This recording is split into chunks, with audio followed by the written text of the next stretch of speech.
Saan mo gagasusin ang 13th month pay mo? Alam mo, masaya ang December.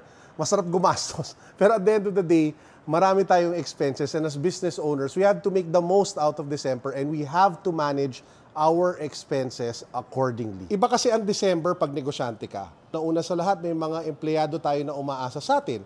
Pangalawa, yung mga customers natin na gusto bumili ng madami kasi nga December may pagkagastusan sila, kailangan ready tayo para dyan. Bawal ang mabagal, lalong-lalo na sa mga negosyo na may digital component katulad namin sa Unbox. For example, pwede nyo gamitin yung BPI Ka-Negosyo Credit Line para pambayad sa mga sweldo ng mga employees ninyo or pagdagdag ng pambili ng stocks o supplies kasi malaki nga ang demand pagdating ng December. Ultimately, we have to make the most of the season so that we manage our expenses, we become more efficient, but we also drive our revenues up. So sa mga kanegosyo ko dyan, let's all achieve our business goals this season. If you guys need a little bit help, nandyan ang BPI Ka-Negosyo Loans.